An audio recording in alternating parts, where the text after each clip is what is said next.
Okerkale irratia.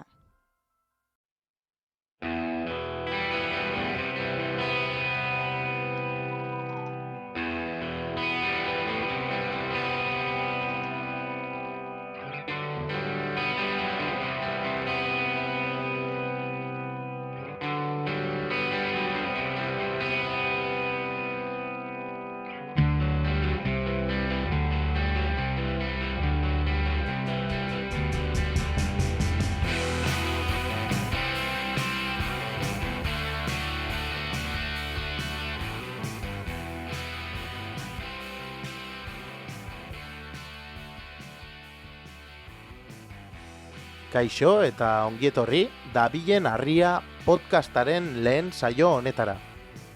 Elkarrizketa programa honetan, hainbat arlotan erreferente diren herritarrak izango ditugu protagonista. Giro lasaian, gidoirik gabe eta denbora mugarik gabe, protagonisten bizitzaz, bizipenez edo ibilbide profesionalaz arituko gara. Garagardo batzuk partekatzen ditugun bitartean. Espero dugu gustoko izatea. Bagoa!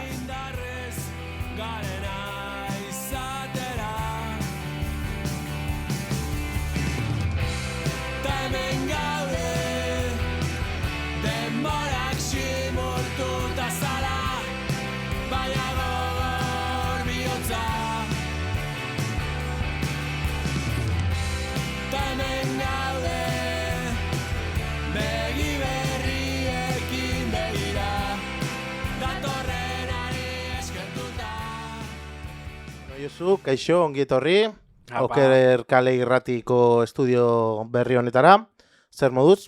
Oso ondo, placer bat, hemen egotia, eskerrik asko Durri, inbitatzeatik. Bueno, lehenengo gonbidatua, Josu Salegi, musikaria, musika irakaslea, eta beste hainbat gauza. Entzulek zure figura ezagutzeko, Josu Salegi The Origins, nolako haurtzaroa izan zenuen, Josu? Oso oroitzapen ona eskat deban, hori ez, gutako asko danak bezala, eta, hori, lagunekin jolasian, hori, batez ere hori gogoratzet, ez? Alamedan, txandala, dana berde. Reala o atletiz? Realekua, noski. Eta askotan, izaten da nahiko kaotikoa edo haurtzar hori ez, eta gurasuek askotan kaos hori bideratzeko atzaldetan hainbat aktibidade extraeskolar esaten dian horiek, horietara apuntatzen ginduzten. Ni danetan. Danetan. Solfeo ere, suposatzen. Bai, solfeo ere, bai. Bai, pixkat berandu hasi nintzen, lagunak baino, urte bete o pare bat urte berandu, baina, bai. Osea, dana probatzen nun. Berandu hasi, baina ondo emate zitzaizun, ez? Bai, hasieratik hori, ondo jute zitzaidan, así que gustora juten nintzen. Eta lehentasunik edo zenekan garai hartan instrumentu batekiko edo? Ez, pixkat kasualia, edade horietan ikusten ez dakaula oso garbi ze instrumento nahi dugu, baina hori, igual ikusten dugu norbaitola jotzeula eta atentzioa deitzeizu, ez dakit, formagatik, edo ez dakit. Nola tan iritsi zinen zu saxofoia jotzera? Banda ikusten nun kalian jotzen da hola, eta hori, esango nuke, gehiago formagatik edo, soinuagatik edo hola baino, bai, saxofoiak atentzioa horregatik eman ziten. Orduan banda txikitatik erreferente bat? Bai, esango nuke baietz, bai. Solfeo ikasi ondoren, suposatzet, saxofoi klasiak hartu dituzula, ez? Bai, hori da. Bai, solfeo, azkenian ikasketak hola azte dituzu, ez? Solfeo musikan jakintza orokor batekin, da gero pixkat instrumentuan espezialitzatzen jun. Eta beti danik asko gustatu izan zait saxua jotzia, etxian gustora jotzen nun, eta hola hasi nintzen. Saxofoi jole erreferenteetako atzera herri hontan, baina beste hainbat instrumentu ere jotze dituzu. Saxofoiakin hasi nintzen, gero hori bandan sartu nintzen, da gero bandan oboea bertzan ebai, eta oboea da beste instrumento bat, ez da oso ezaguna orduan, bandan hasi nintzanean, orduntxe hasi nintzen ezagutzen pixkat, eta asko gustatzen zitzaidan, eta animatu nintzen, bai. Eta gero aurrerua hori, piano pixkat, gitarra pixkat, baina hau hori inungo Ez dakat habilidade berezirik ere. Zenbat urtekin sartu zinean bandan? 13 urtekin sartu nintzen. Oikoa izatea dinortan sartzia? O... Pixkat berandu, bueno, ni sartu nintzen garaian behintzat pixkat berandutxo azte zian. Baina bai, horri inguru azten dira, bai. Vale, bandatik garai hartan, adibidez, 13 urtekin askotan, bueno, azten gera musika erreferentziak ikasten eta talde ezberdinak entzuten eta horrela, zuk ze referente musikal zenezkan garai hartan? Jo, hori, asko klasikoakin neon garai hartan, baina bueno, gero, aitan lagun batzuk ere jaseko diska batzuk pasatzen dizkaben, da bueno, beti atentzio emate zidan, nintzen pixkat frikia. Ez delako talderik? Punk talderen bat, rock talderen bat? Ez gehiegi. Ez. Gero berandu zerbait igual, baina ez. Orduan hasieratik jasa. Bai. Bueno, jasa edo bai. Inguruko klasikoak, estiloak. Claro, klasikoa ikasten nun, ez? Eta orduan, klasikoak bai asko tiratzen ziten, baina gero hori jasa irabazten junda pixkanaka. Hori etzan bate ohikoa izango, ez? Ez. Eta bandan ere ez, suposatzen. Ez tare. Nintzen pixkat raritua. Garai hartan musika talderen baten edo beste bandaz aparte edo horrelako beste proiekturen bat bazenekan? Ez, printzipioz ez. Hori, gero ja 21 urteekin edola, hasi nintzen igual kolaborazioak iten, bai lagunekin, beste rockeko taldiekin, da hola, baina bai, pixkat berandu etorri izan hori. 13 urtekin, bandan sartzezea, eta esango dugu, musikaia, zure bizitzaren parte, nesta hasieratik parte izan dan, baina garrantzi bat hartzen dula, ez? Bai, duda gabe. Gero musika edo goimaiako musika ikasketak dituzu, nola iritsi zea hortara, edo errexe izan zan hori aukeratzia? Oso zaila esango nuke. Bai? Bai, ze azkenian dago presio bat, ez? Gurasuen aldetik handare bai, hombre, inorrek ez du nahi, inorrek jende gutxik behintzat bere semia edo alaba musikara bideratzia, ez? Bai, esaten dut hemendikan oso zaila dala, orduan, karo, oso garbi euki behar da. Ze da, hori, karrera nahiko zail bat, ze azkenian behar dezu, hori, ez, habilidade pixkate bai. Baina, bueno, bani hasi nintzen informatika ikasten. Bai, Bai. Ingenieritza informatikoa. Eta, bueno, urte bat... Zenbat urte? Zan 3 urtekoa, baina nik 5 bat pasan nitun da, azkenian ez nun bukau. Ze hori, pixkan askauta bukau nuan egia esan. Bai, ez nun nere burua hortan ikusten, nere bizitza guztian. Eta aparte garai hortan, suposatzet informatika izango zala, kiston buma, eta... Bai. Irten bide askoko karrera bat, eta bar, ez? Bai, hori da, bai. Eta zure gurasoek adibidez, nola, edo inguruak, nola hartu zuan musika ikasi nahi izate hori? Bueno, kostazitzaien, golpe bat izan zen igual, ez, momentu hartan. Ze, karo, bueno, ingenieritza, eta, ez, danak, guraso danek nahi dute hori, ingenieritza edo, hola, karrera... Bai, irten bide askoko lanbideak eukitzea, edo ikasketak behintzat. Hori da. Baina, bueno, gero nik uste ikusi dutela baitare bizitza oso duin irabazi daitekela bai musikakin, orduan, bueno, demostrau diet, ustet. Vale, eta orduan, informatikatik nola izan zen, bueno, zu musikenen, Donostiako musikenen intzenitun goimaiako ikasketak, eta nola izan zen salto hori edo musikenen sartzeko prozesu hori? Nahiko gogorra izan zen, zen musikenen hori, azkenean daude oso plaza gutxi. Instrumentoko eta espezialitateko ertetzen dira 2 plaza urtian. Adibidez, saxofoiko 2 plaza zeuden. 2 klasikoa egiteko eta 2 jazza egiteko. Nik jazza nahi nunez, 2 plaza bakarrik neuzkan. Orduan, lehenengo sartu nintzen erdi maila egitea Donostin, Francisco Escuderon, eta, horria irakasle oso on batekin topau nintzen, Roberto Pacheco, oso kriston apresioa diot, eta horra hasi nintzen ja pixka jazza ikasten, ez? Jazzan lenguaia ikasten. Eta horre 2 urtetan atean un hori, 5 urte dia grado erdi maila, baina nahi dan urtean sartu zaitezke proba bat gaindituta. Orduan ni 5. mailan sartu nintzen, eta 2 urtetan atean un, eta gero beste 3 urte egon nintzen musikenen sartzeko, probak iten. Donostin zian herri mailako ikasketa? Hori da, Donostin zen, bai. Eta Donostin bertan bizi zinean, edo Deban? Ez, Deban. Bai, area juten nintzen, aztian 3 aldiz edola. Orduan, musikenen sartzeko proba gogorrak, ezta? Oso gogorrak, bai. Zer nolako proba daude? Bueno, azkenian jotzia da batez ere, bueno, zaien hau Teknika. gehien markatzeuna, bai, bueno, hori jasian eta kontatzeuna da improvisazioa azkenian. Ordune hor lenguaia badago ikasi berdana eta segituan, ez? Jasadakin batek entzuten du, eta ja badaki ze mailatan zauden, ze lenguaia kontrolatzezun, zein ez, eta, bueno, eta azkenian hori, badaude proba batzuk, bueno, alderdi teorikoare badago, baina hori pixkat pixu gutxio dauka. Eta gero, batez ere kontatzeuna da, onduan jotzeuna, hori sartzea. Zuze postutan sartu zinean, edo nola izan zen hori? Lehengo urtean uste eta azkena gehaun itzala.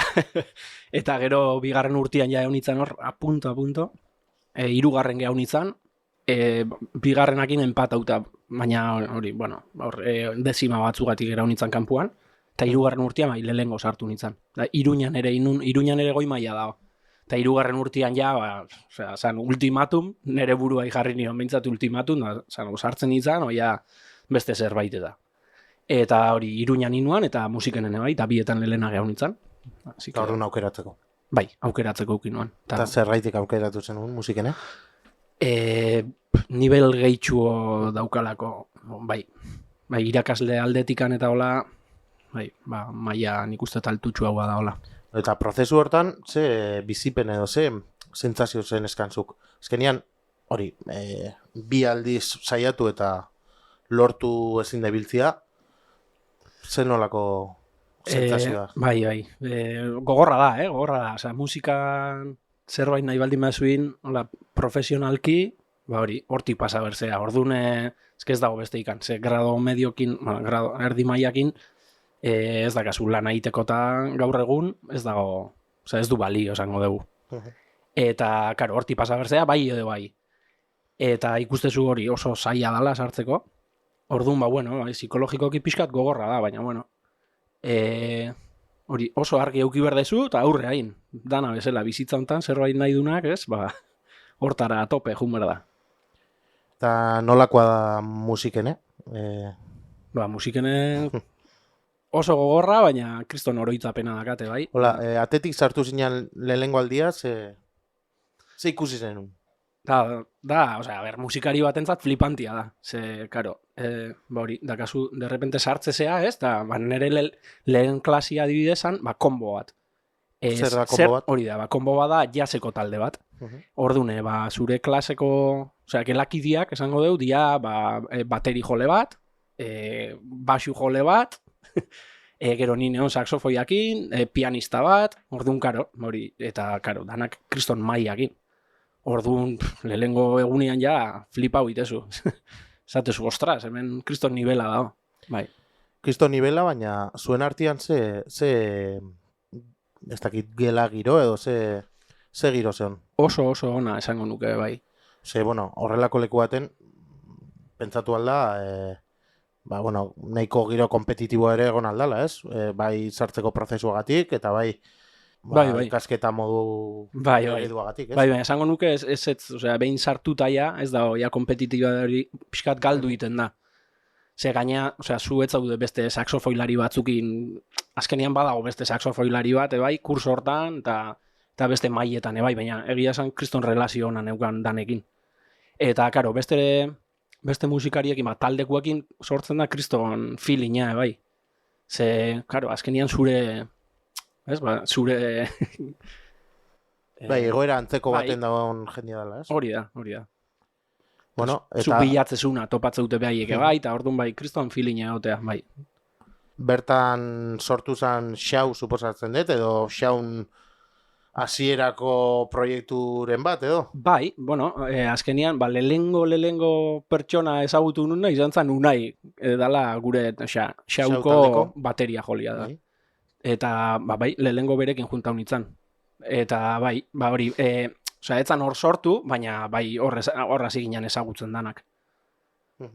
Gainontzekoak ere musikenetik pasatakoa dira, ez? Hori da. Bai, Mikel piano jolia bada kurso bat lehenu oseon, eta Jonander bi berandu edola sartu zen. Baina, bai, azkenian danak handikan bueltak agen biltzan, eta tokauzitza egun batak bestiakin jotzia, mila proiektu desberdinetan geunden bakoitza, eta baina hori, ezagutzen ginen.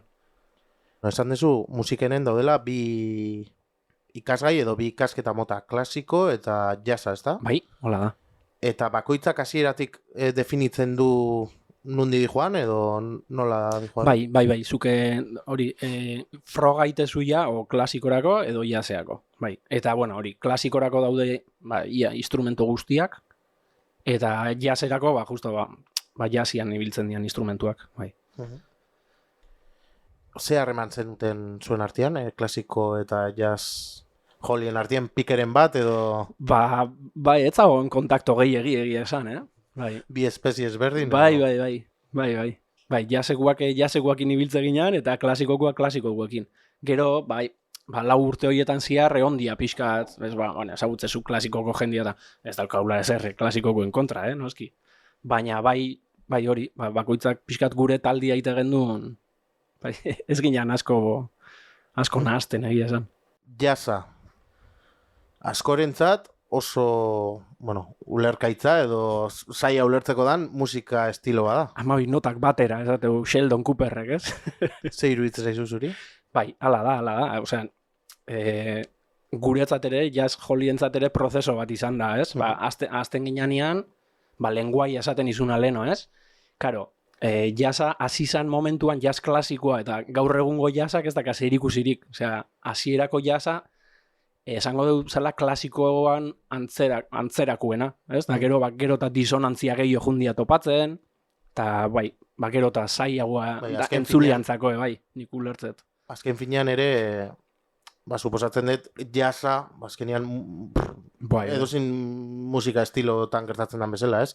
Orokortzen da estilo baten barruan, baina mila korronte eta mila artista egongo diala. Claro, eske jazza sortu zan momentuan zan, hori kriston mezkla, ez? New Orleansen sortu zan, adibidez, zeuden, hori, esklabu izan dako afrikarrak, hori bluesa eraman zutela, gero europearrak tradizio musikalakin juntau zan, ragtime, gauza pila bat juntau zian, ez?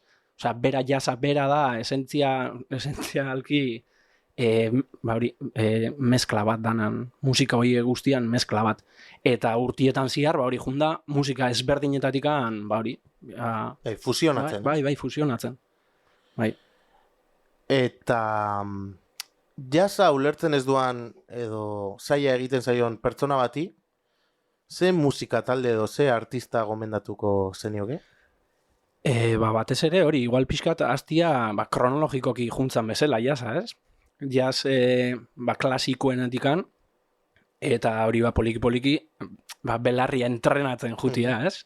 Baina adibidez banei asko lagundu ziten Paul Desmond, adibidez saxofonista bat da, gozada bada, entzuteko da oso klasikua esango dugu, soinua aldetikan dana, nahiko, Stan Getz, cool jazz deiturikoa, adibidez oso, hori, izango dugu klasikoan antzeko txuena izango dala, entzuteko, igual, nik hortikan gomendatuko nieke hastia.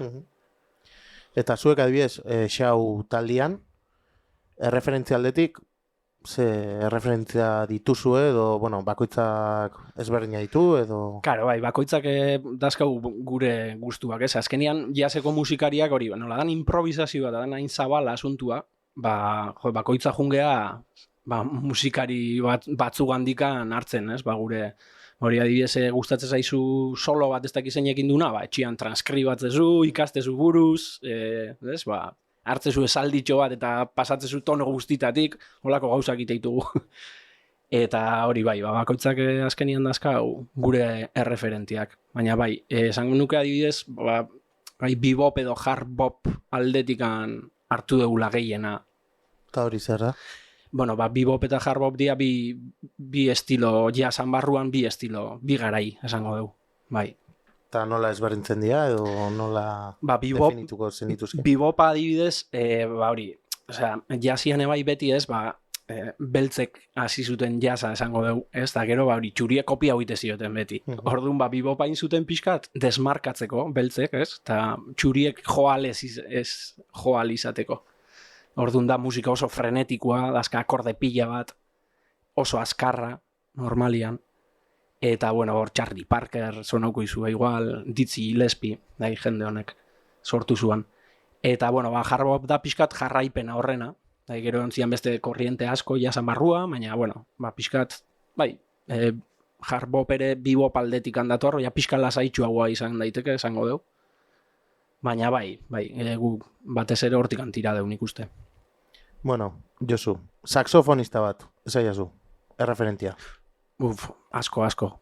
Nahi asko gustatzen zaizkidanak, adibidez hori, esan dizkizutenak, Stan Getz, John Coltrane, Charlie Parker, Sonny Stitt, bai, gero gaur egungoa Periko Zanbea da asko gustatzen zaidan bat, Valentziar bat, oso ona. Da pixkat bauiek izango liazken ere erreferentziak. Vale. Eta kontzertu bat emateko leku edo oroitzapen on bat dakasun lekuren bat? Debako kultur elkartean, duda. Hori. etxian jotzia beti da, ez. Hori, reala bezala, noetan jolazteunean, gustoruena, beti etxian jotzia oso berezia da. Eta gero, bai, jasaldian, hola, festivaletan jotziare bai oso polita da. Bueno, jasaldia aipatu bezula, suposatzen dut, hainbat musika jaialdietan ere arituko zinatela xau bezala, ez? Bai. Ze esperientzia dakazue horrelako eszenatokietan? Hombre, beti hori jaialdiak oso berezia dira, ez? Jazeko, jaz musikarientzat, azkenian da pixkat espezializauta dagoen leku bakarrak jotzeko, edo, bueno, gero daude hori, ez? Klubak bai jazekoak, oso ondo dagoela, bai. Nei pertsonalki, gustatzen zaizkit eszenatoki txiki hauak, hurbiltasun gehiago bezala da. Festivaletan hori, ez? Azkenian kriston eszenatokia, baina hori, bai, taldia gaude pixkat urruti bakoitza, ez da, oso guai daue bai, baina bai, nei pertsonalki gustatzen zait igual gehiago leku txikietan jotzia.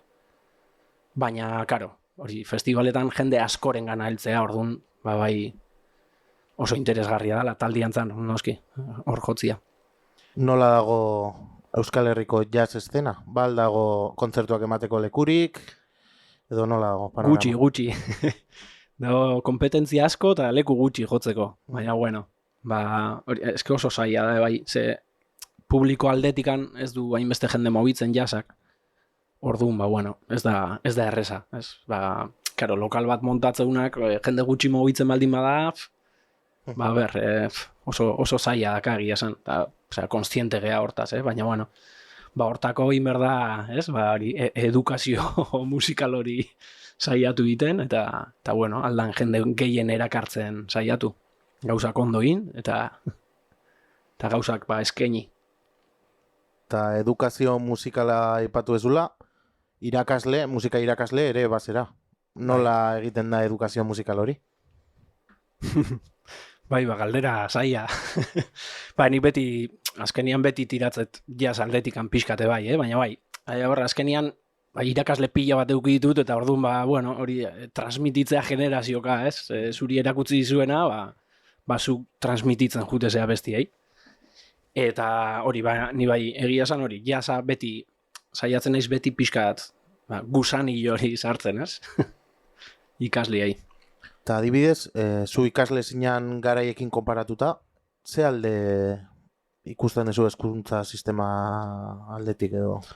Eske asko aldau da, nila 40 urte dazkatia, bueno, pare falta zaizkitu handiko urte eta erdi, baina bai, gauzak asko aldaudia, ez? Guain eia dana azkazu liburuak zediakin. Onera edo txarrera, aldaudia? Aldatu india, ez dakiten naiz atrebitzen. Onera edo txarrera dan esaten, baina bueno, oso desberdina, ez dakit. Guain dana hori, ez? Audioekin dia liburuak, lehenoguk, geneukan hola liburu bat, klose izenekoa, saxofoiko metodo bat, eta hoiz esan. Hori, eta metronomua, eta venga, aurrea. Eta guain hori, dazkat, ez dakit, 1000 liburu igual, saxofoikoak, eta danak audioakin, bai, asko aldau da.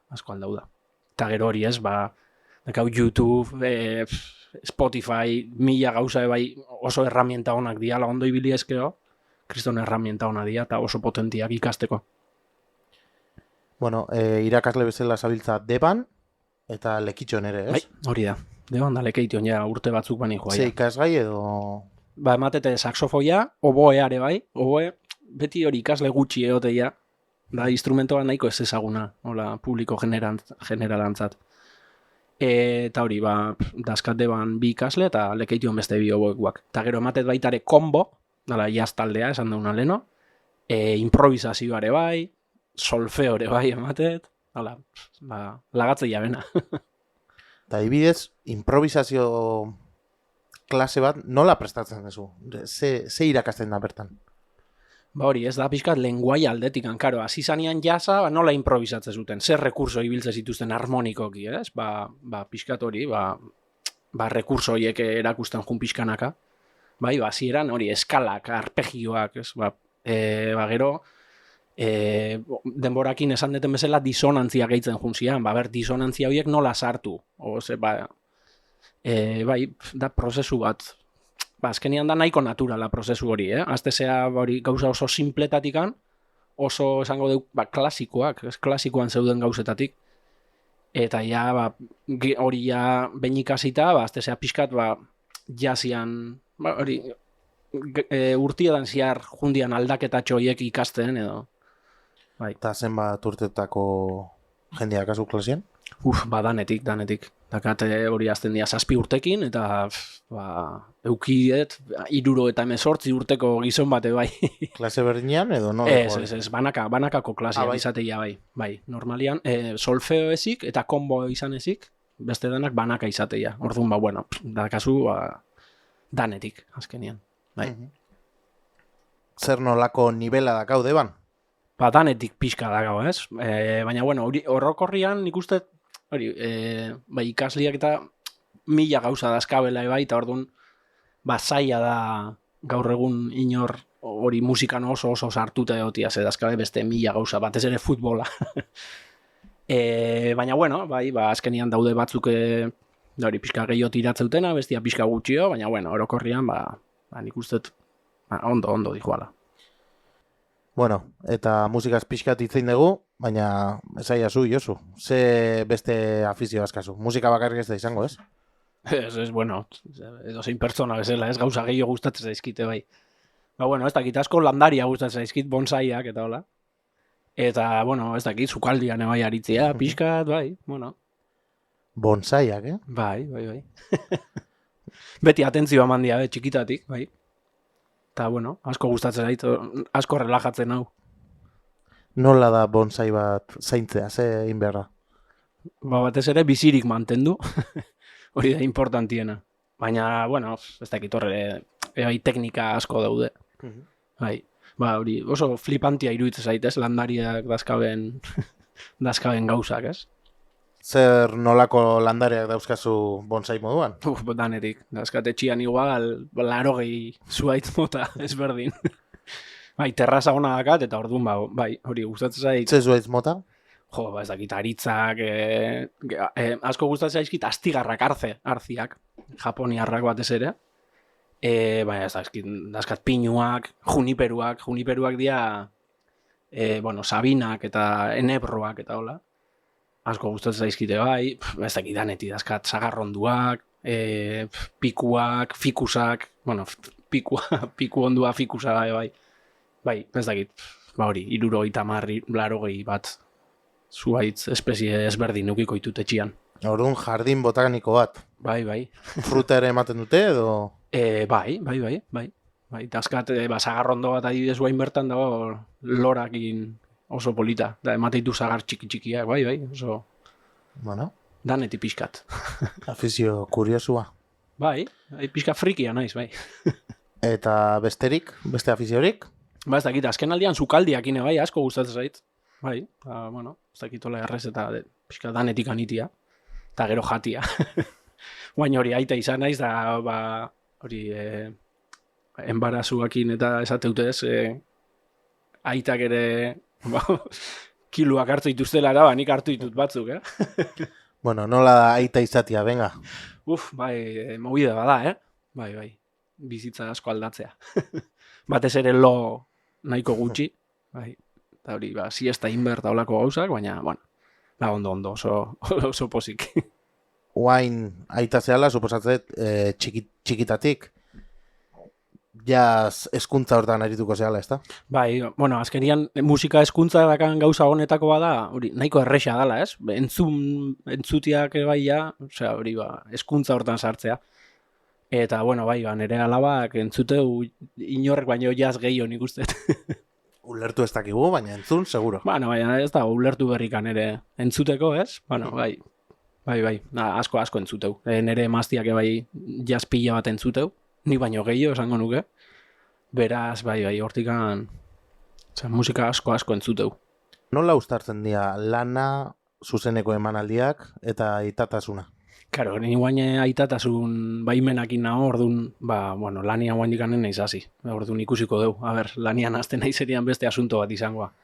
Guain, hori, permiso horrekin nago, eta egia esan lujo bada, bai.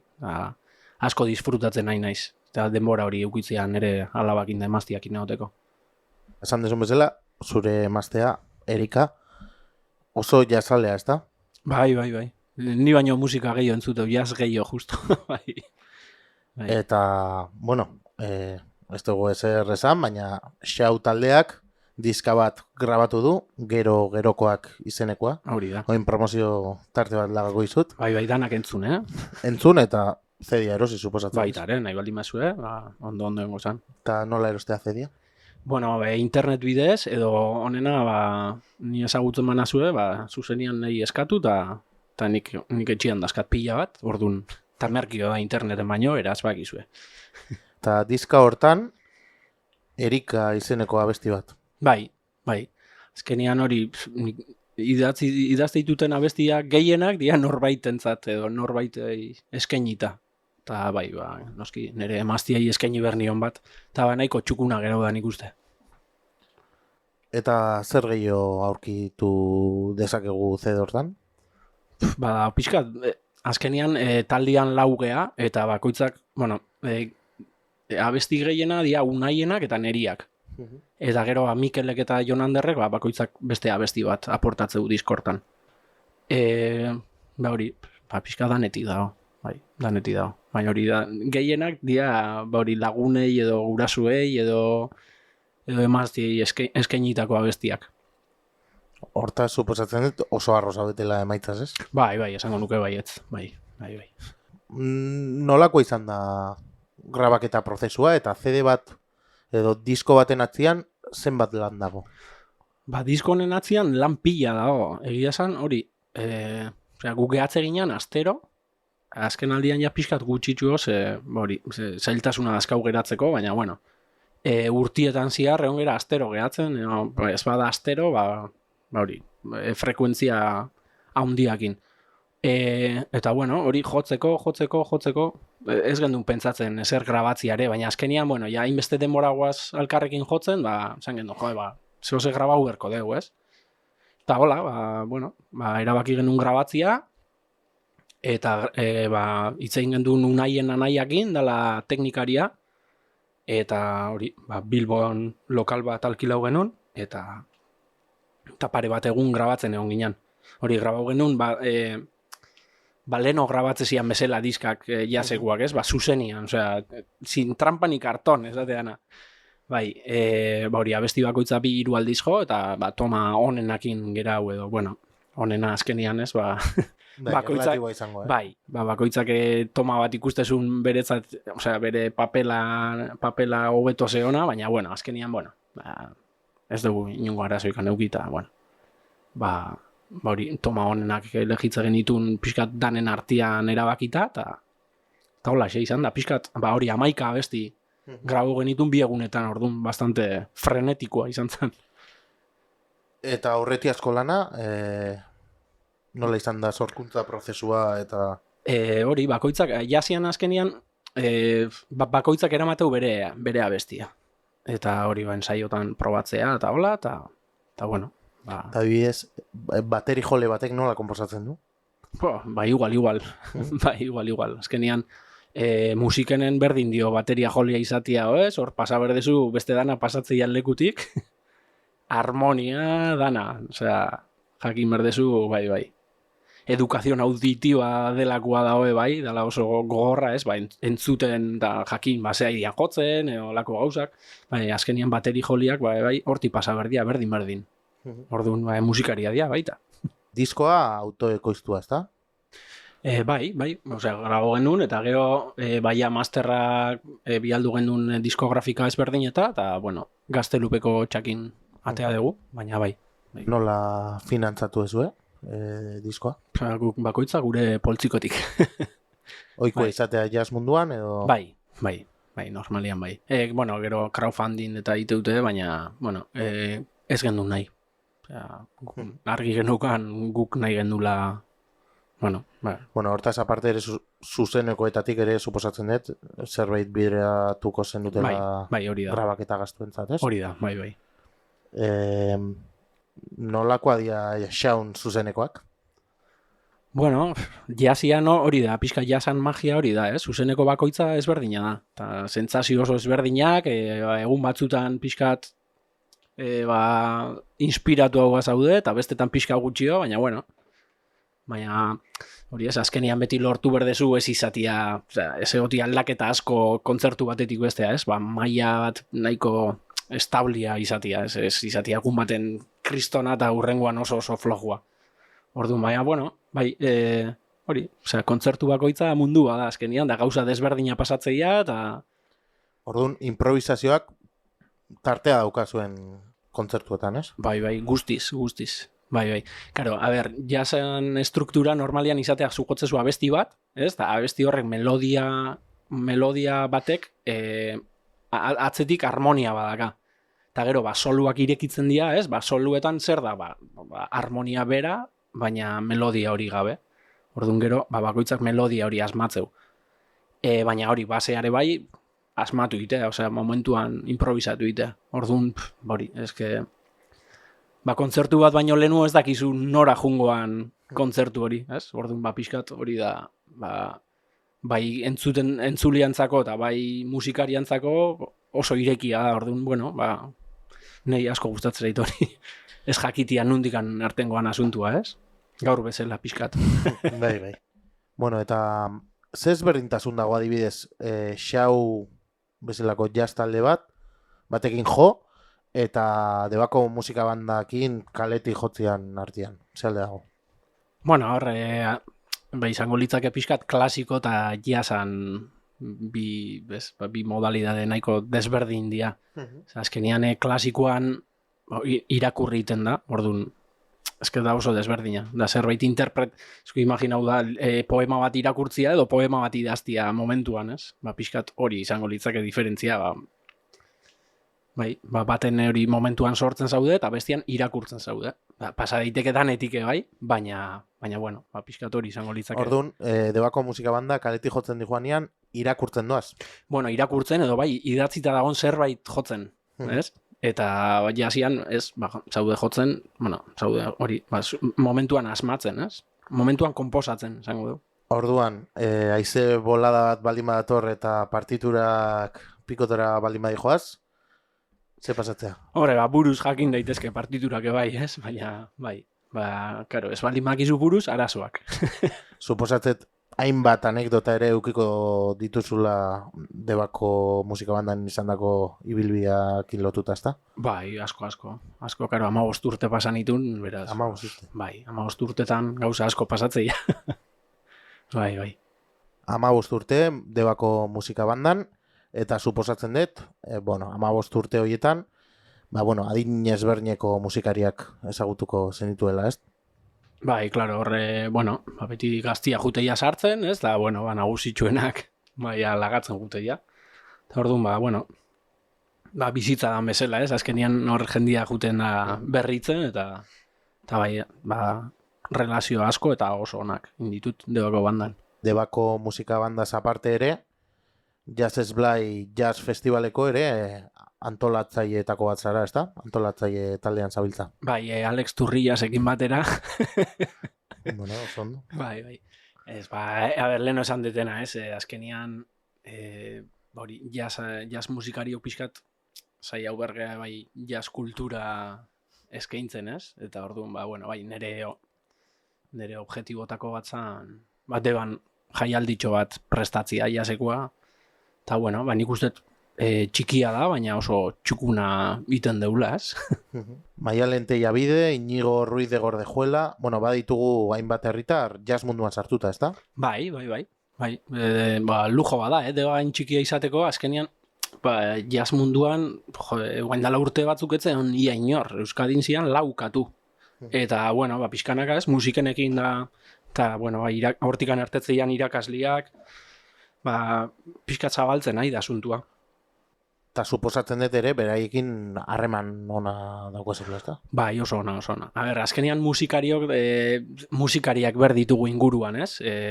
Gure proiektuak aurre ateatzeko, orduan, bai, oso garrantzitsua da inguruan, hori jaseko mobidea eukitzea pixkat. Bueno, hemendik agur bero bat orduan, Maialen eta Iñigorentzat, ezta? Noski baiet.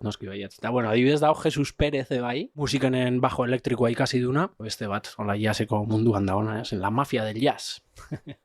Urten, Jazz Esblairen 4. edizioa. Bai, badijo aurrea horire. Ze berritasunekin dator, edo ze aldaketa... Bueno, beti saiatzen gea zerbait berria eskaintzen, ez? Da ez izatia dana, kontzertua daude, noski, ez? Bestela etzan izango jazzeko festival bat, baina, bueno, beti saiatzen gea, ez? Lehengo urtean traka-matraka ingen duen, umientzako, urten pentsatu dut, hori, Iker Pirisei gonbidatzea masterclass bat iteko. Bueno, egongoa bere kontzertu bat, baina hori, gero masterclass bat egongoa, bai, nahi du nantzat. Nor da Iker Piris?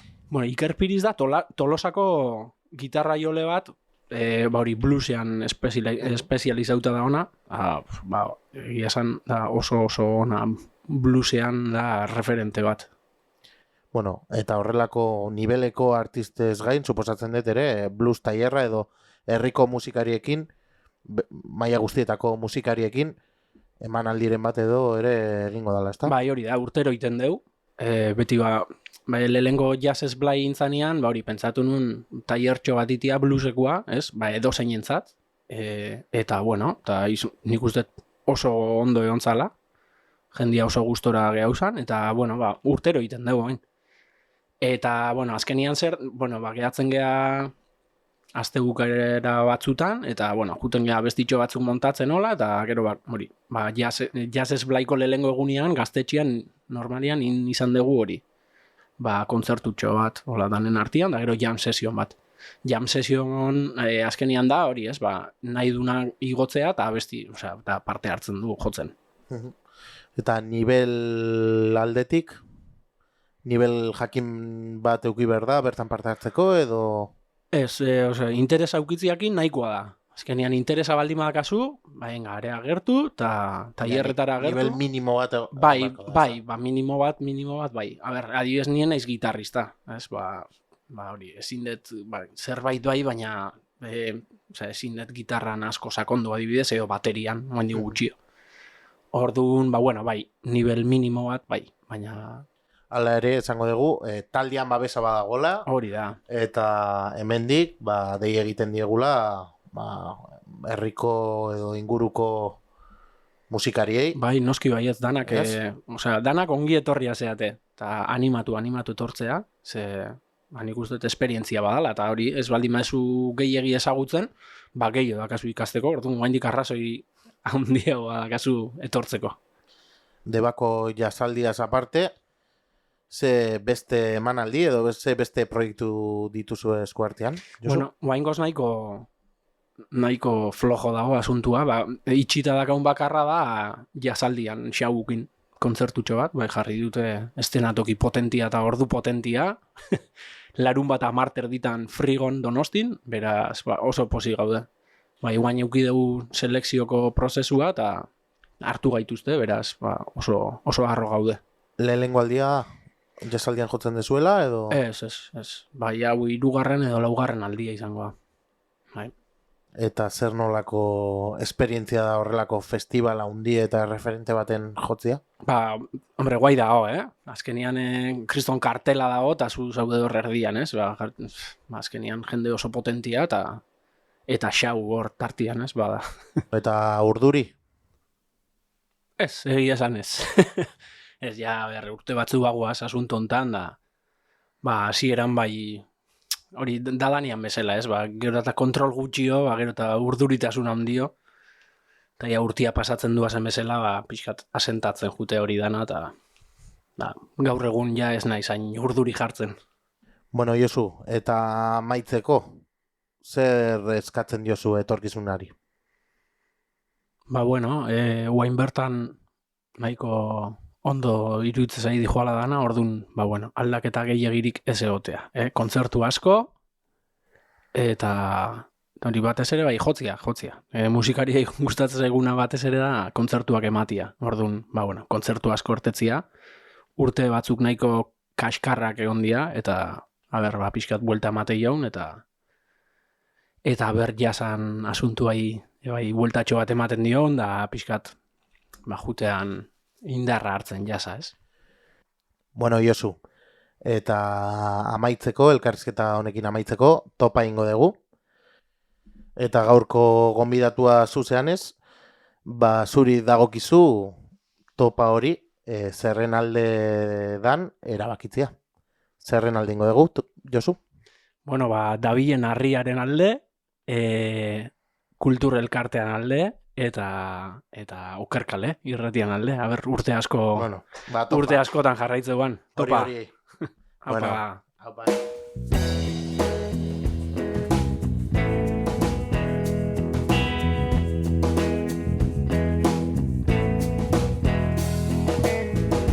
Begira sorlekua